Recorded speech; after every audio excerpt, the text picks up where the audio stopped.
So it looks like Joe Biden is going to be the president of the United States. He will be a president that Democrats will defend to the death. But at the same time, he is going to be a president that will more than likely be hated by the far left.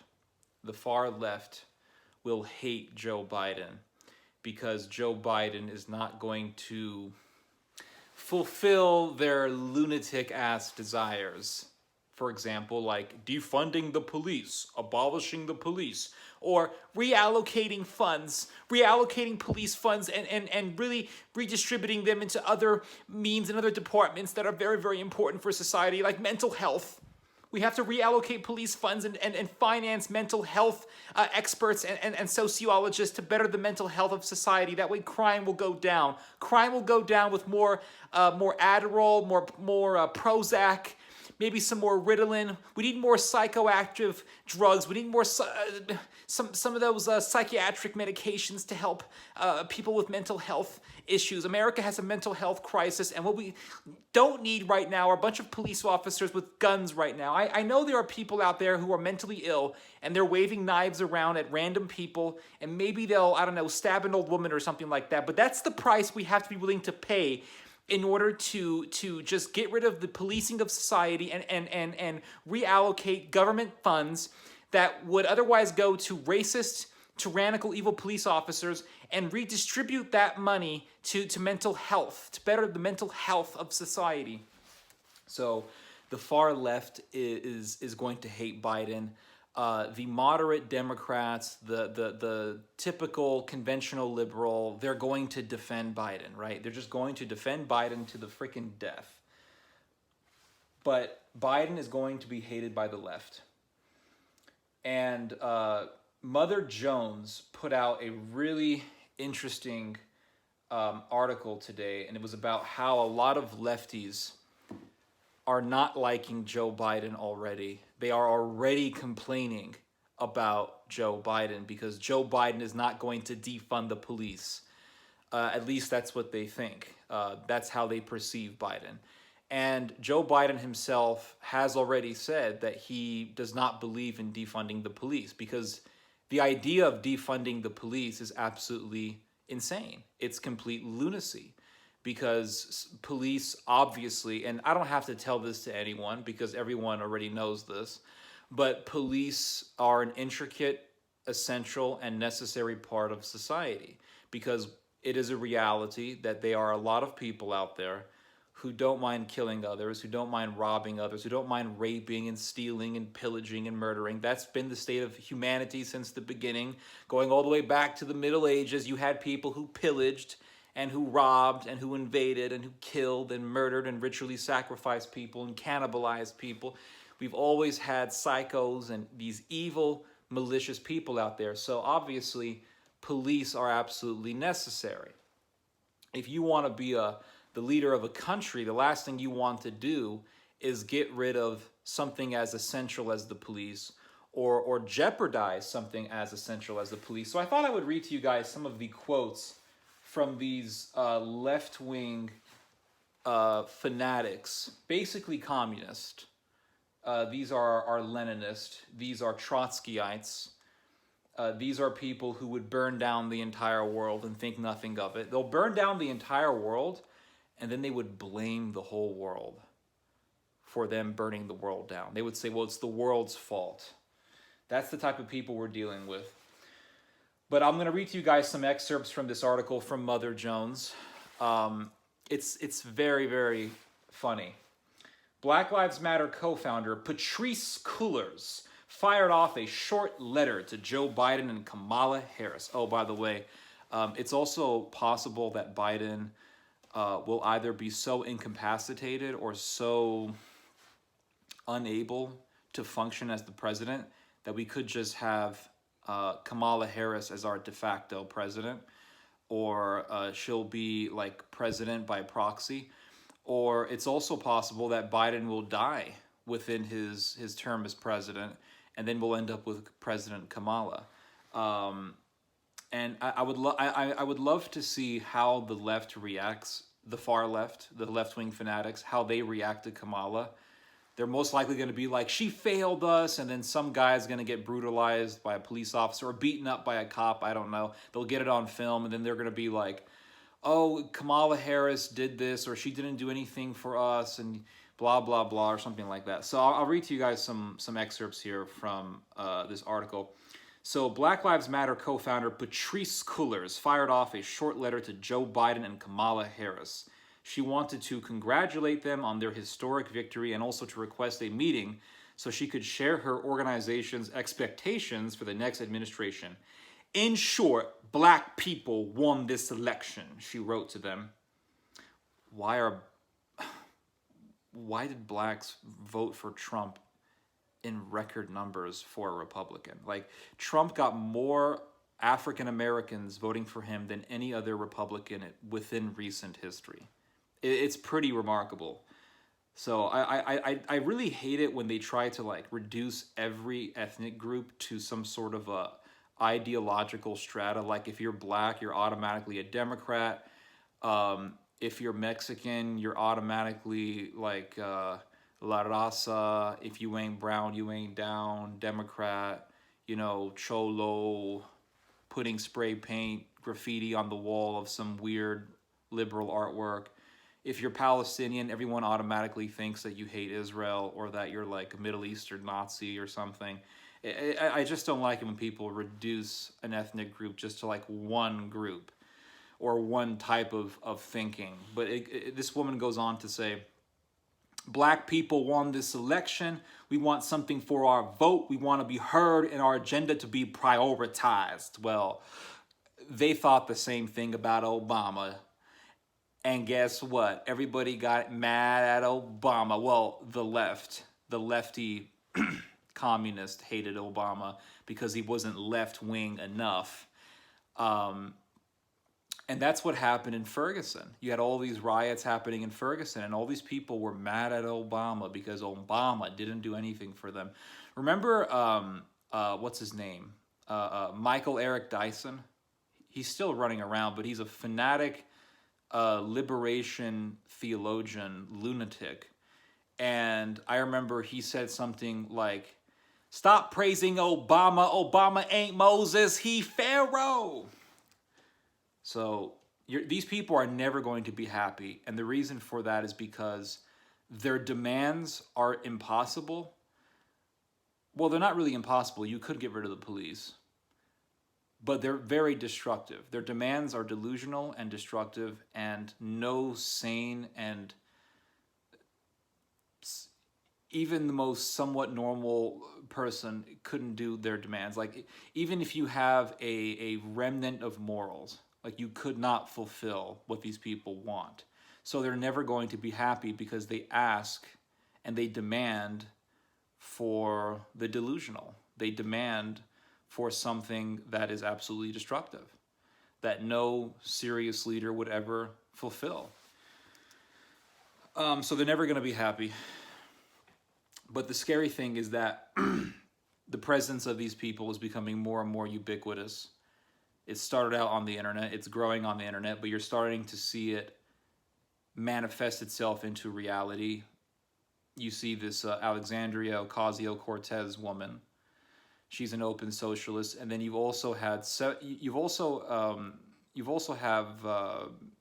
several open socialists who have won public office in New York, and I think in other areas as well.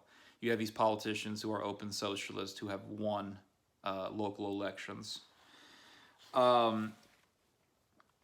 Here's another part here. It says here, this is from a guy who calls himself, well, he doesn't call himself, a guy whose name is Alex Vitale, and he is a sociology professor at Brooklyn College. And he wrote a book called The End of Policing. Now, I researched this guy, and this guy is an absolute lunatic. What he asks for is to reallocate police funds and distribute it into something else, like mental health. He's one of these types of guys who would say something like, well, you got to reallocate the funds Yeah, this mentally ill guy, he was waving a knife around. A professor should have dealt with that. A psychologist should have dealt with that. A psychologist. I can't wait to see the therapist from Berkeley or Brooklyn or maybe Manhattan walking up to some guy waving a knife and telling him, yeah, please stop. It's going to be like that lady who had a pet chimp and the chimp was ripping the face off of the other person, and the woman who was a big liberal was begging the cop to shoot the primate. But this Alex Vitale guy, he says, I'm very pessimistic about what we can expect, at least initially, from the Biden administration. Very pessimistic. He made it very clear that he wants to put more resources into policing. Duh. Even a Democrat understands why we need police. I mean, you have hardcore centrist liberals who will argue in defense of the police. And then you have these other lunatics like Hassan Piker, who comes along and is like, oh yeah, police, yeah, F the police this and F the police that. And, you know, if people are, like, even if a woman is being stalked by some weird strangers down a dark alleyway, yeah, she shouldn't call the cops because, you know, cops are evil. And then you have these other freakazoids who are always saying things like, oh, all cops are bastards and things like that. But yeah, any person with some morals will know about the importance of the police. So this guy goes on to say that he, meaning Biden, supports the kind of superficial and ineffective procedural reforms that the Obama administration proposed.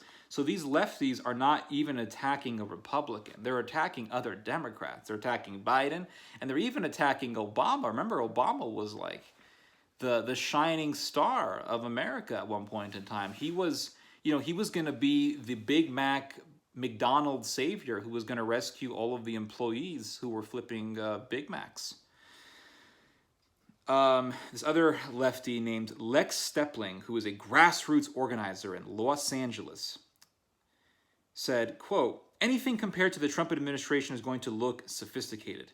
But the truth is, the Obama-era DOJ didn't achieve very much. Mostly, says Andrea Ritchie, a police misconduct attorney and organizer in New York. What we've heard so far from this is Andrea Ritchie.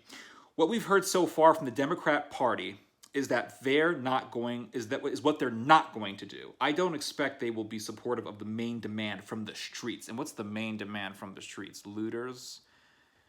What are we going to get from looters? They want to get rid of the police, of course. They want to destroy the police. It's going to be a fight. We're not going away, says Ritchie. And you know what? They're not going away. That's the thing. Instead of tinkering around the edges, says, wait, here's another one. Natasha Knapper. She is an organizer with the advocacy group Stop Police Terror Project. Police are terrorists. See, you can't reason with these people. Why not significantly reduce the Justice Department's overall budget and give that money to other federal departments that deal with medical care or housing or education? Just throw money at it. They see the right-wing answer to everything, well, not everything, but by right-wing I mean like the fanatics. The right-wing answer to things comes down to, well, these people are genetically predisposed to bad behavior, talking about criminals. So a lot of them like to target genetics, right? And liberals do this as well, but a lot of the righties on the internet will do this. They're essentially fascist. Or they will say something like, well, we need like more law and order to get rid of the problem. Now, law and order is essential for society. But at the same time, like, more guns isn't going to solve the issue. A gun is a tool that people use to protect themselves. It's a tool that governments use to protect the society and ultimately the integrity of the state. But at the same time, guns are simply a means to an end. A gun is supposed to be a tool used to kill bad people and prevent bad people from killing innocent people. That's what a gun is supposed to be for, right? But because people abuse guns, take guns, and use them for evil, guns aren't the solution to the problem. The solution to the problem is that of the soul. The solution is that of the soul. because all of our morals, all of our moral volitions and our will and our determination, it all emanates from the soul. The lefty approach to everything is the radical opposite of the right. The lefty approach to everything is throw money at it. Just throw money at it. Throw money at it and lessen the use of police. That's the American lefty solution. Now, if the commies get their way, right, if the open socialists get their way, they would produce a police state larger than anything we've ever seen in American history. I know this just by reading about Vladimir Lenin and the Bolshevik obsession with class. Now, at the end of the day, these people are socialists. These types of people are socialist, and they will fall into ideological categories, for example, like Marxist, or Trotskyite, and sometimes they'll call themselves openly communist. And with these people, if they ever get power, I mean, God help us, I'll leave the country. We all should leave the country because we would all end up dead or in camps and forced into slave labor, where a lot of us would die. Because that's exactly what Vladimir Lenin did when he took over Russia. And, it's very interesting. One thing that Vladimir Lenin believed in was the annihilation of certain classes. The Nazis believed in the extermination of certain racial groups, Jews, Poles, Gypsies, Africans. But the far left, the Marxists, the Bolsheviks, these people believed in the annihilation of certain socioeconomic statuses or socioeconomic positions. So basically, kill the rich. If you've ever read Marxist literature, I don't recommend it. But if you ever read it, you would know that it's written in a very complicated manner, and it's basically a bunch of, how should I put it, intellectual masturbation. It's an entire very, very complicated style of literature. It's filled with psychoanalysis and Freudian terminology, but it's all the way to really masquerade one simple thing, one simple demand, and that is, gives me that. That's what it is. Give me your stuff. I want to take your stuff. And it's all about killing people and taking their money and taking their property. And we have seen this sort of thing in various revolutions in history. For example, when you read about the English Revolution, which, believe it or not, was led by fanatical Puritans. They were all fanatics, but it was led by Puritans and I want to say Presbyterians, or basically Calvinists. It was led by Calvinists against the Catholics and the Anglicans. And they believed that the Catholics and the Anglicans were the whores of Babylon, and they did a revolution, and they killed a bunch of people, and they eventually killed the king himself, and they took all of the property. And this was done by Protestants. They don't tell you about this stuff. They want you to, a lot of conservatives will focus on the Bolshevik Revolution and the socialists and all that, but Protestantism has a history of this as well. They took the property of wealthy people and they tried to really take it for themselves. And, they ended up getting stampeded by people who were a lot more strategic than they were, people who were loyal to the throne. The French Revolution had similar ideas. They thought, well, the church has all of this money, destroy the church. So they tried to outlaw the church, and then they stole church property and they sold it for profit, for money, for the new revolutionary state. The Bolsheviks, how do you say this word? The Bolsheviks. Yeah, the Bolsheviks.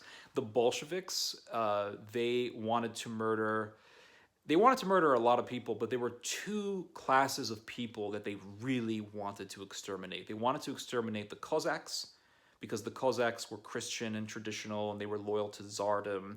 And they also wanted to murder the kulaks. And the kulaks were essentially small landowners. And they hated these people. The kulaks were peasants who owned land. Basically peasants who wanted to make a business for themselves, which is you know, a very, very normal thing to want to do. And they hated these people, and so they butchered these people. They stole their stuff. They confiscated private property. And that's what they did. And that's what these maniacs want at the end of the day. They want to really destabilize society. And they are anarchists, both on the left and the right, who actually hate the police. And they actually support the anti-police riots. The reason for this is because they believe that by destabilizing American society, they could then hijack the society, sabotage it, and then restructure it into something of their own image. They want to remake society. These are Jacobins and very dangerous and vicious people.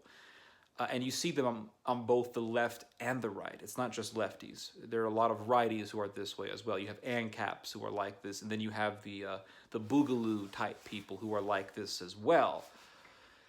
But yeah, Biden is not going to satisfy these fanatics. And what could actually happen during Biden's administration, because this happened in Obama's second term, is some guy is going to get beaten up by a cop, and it's going to be on film, and it's going to be something brutal. You know, it's going to be something brutal. It's going to be, I don't know, the cops chokes the guy with his boot or something like that. I don't know.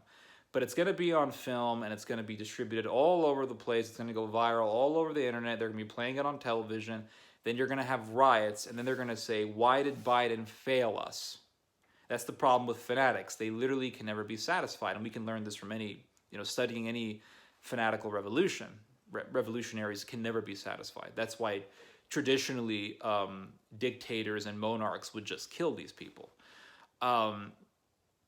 They can't be reasoned with. That's the thing. They cannot be reasoned with. And so, yeah, these people will hate Biden. They're going to be expressing their rage against him. That's if this happens. And who is that going to help? It's going to help the Republican base. Make no mistake about it, during a Biden presidency, this is going to be a duration of time. It's going to be a window of time in which the Republicans are going to be mobilizing their base, restructuring themselves, remarketing their image, and really bolstering their position. And they are going to be willing to grab anything to bolster and to make themselves as the better party. And so if they are riots under Biden, and if these lefties hate Biden enough, eventually, you know, they could just explode. That is going to help the Republican base. So anyway, hope you guys have learned something from this video. You guys just heard some theology. God bless.